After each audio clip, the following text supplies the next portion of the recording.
But the Florida Panthers right now are struggling. They're 6-1, coming off a big loss to the Anaheim Ducks yesterday, marking their fourth straight loss to Anaheim.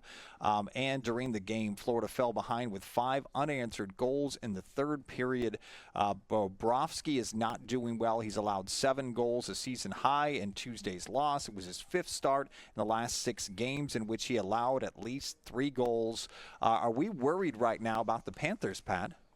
Absolutely, Mike. I talked to my son, who's as you guys know, is more of a Panther fan than I think anybody alive. They're in last place. I don't know.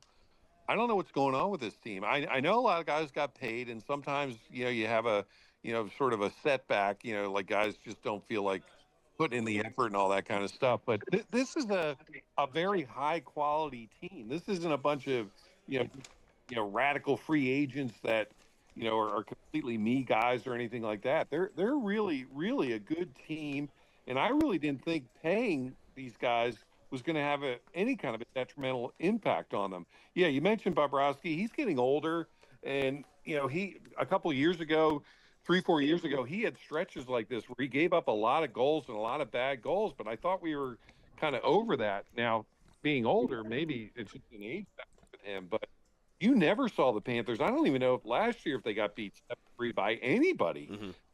And those were not empty net goals. So I have a high level of concern. I think if Brad Marchand was not on this team, they might not have won a game yet. So they got to get it together. Barkov being out hurts, absolutely. But Barkov goes through seasons where he's out for big stretches every year. So just not having him is not an excuse. They're used to playing without him for big stretches every year. So it just can't be him. There's got to be something going on with these guys that they got to turn the light on here fairly quickly. Early November. But you get into late December and you're still not really in playoff. They just need to get to the playoff. They don't have to win the division, any of that stuff. We've seen that if they get in the playoffs, they can do it.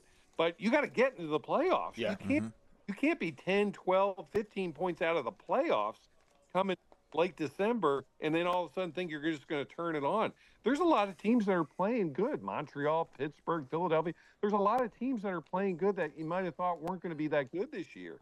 So they better get their head out of their rear end soon. Got to play the Kings, who just won their first home game. They got to play San Jose, who they should beat. Then they got to play Vegas, who's a tough team. They got to win 2 out of these 3 games and get back home and start winning some damn games. I don't know what Paul Maurice or whatever, what words of wisdom he's got, but something needs to be injected in these guys, or they're going to find themselves being fat and happy in last place and 2-time winners, and that's it. And that's a shame because they really do have the talent to win 3 or 4 cups in a row if they want to, but you got to want to. And that kind of display last night, that ain't going to cut it. So I think that's something we can't overlook, and is that, okay, so you win the Stanley Cup, you play until June, and everybody else is done when? May, April 1st, okay. And then you have a short season, you come back, and you do it again. Mm-hmm. There's got to be some fatigue at some point, okay? So then you get to the point where you're fatigued, where you're spending 6 weeks or 8 weeks less with your family than everybody else is, and the other things on vacation or relaxing and recovering, right. And you're playing that much more hockey, and you got to go back at it again, and then you combine that with the fact that you just won 2 Stanley Cups, and how much weight does the third carry? I get it, but I think the fatigue sets in, and I think that's what we're talking about here.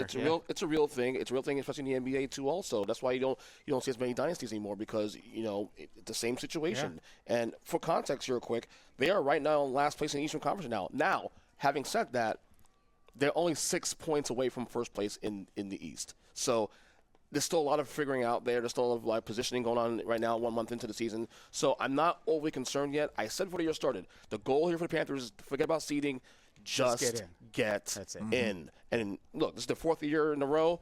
They've done 3 years in a row where they've played into June. Remember, they lost the first year to Vegas. Yeah, then won a lot of hockey. So they play a lot of hockey. Yeah. So the whole thing, fatigue is a real thing. Mm-hmm. Just get in, get guys healthy.